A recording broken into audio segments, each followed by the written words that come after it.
Hello friend, नमस्ते। स्वागत है मेरे चैनल में। आइए सुनते हैं कजरी गीत।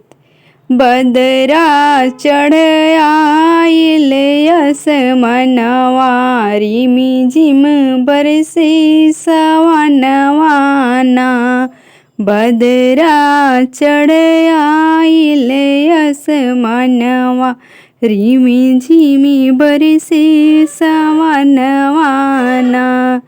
पिया बिने सुना मोरे मनवा, रिमी झिमी बरसे सवनवाना।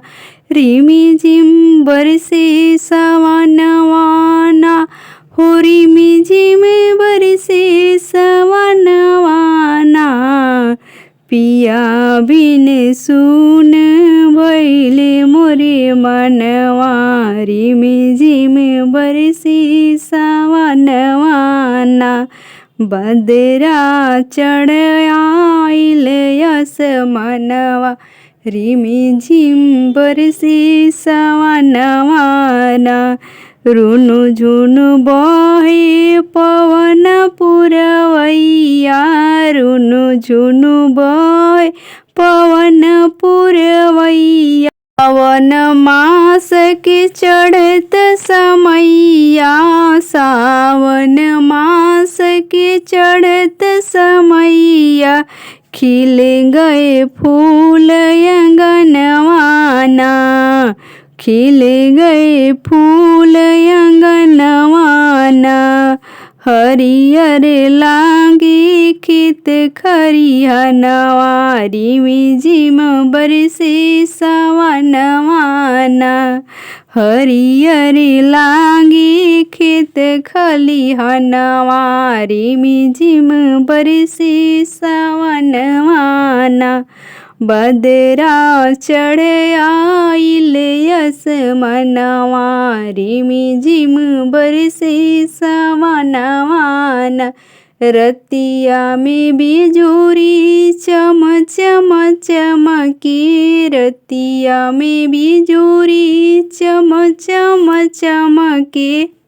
ऐसे लागे झम झम बरसा, बूंद जाए दियनवाना।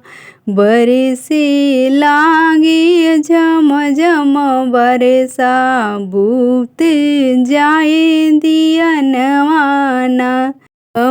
के घरवा और अंगनवा, धीरे धीरे बरसे सवनवाना। गम की घरवा और अंगनवा, रिमी झिम बरसे सवनवाना। सावन मस्त महीना लागे, सावन मस्त महीना लागे। पिया बिन से जरिया सुना, पिया बिन नहीं मनवा लागे। बदरा चढ़ आइल असमनवा, रिमी झिम बरसे सवनवाना। बदरा चढ़ आइल असमनवा, रिमी झिम बरसे सवनवाना। पिया बिन मोर भइल मन सुना, पिया बिन मन भइल सुना।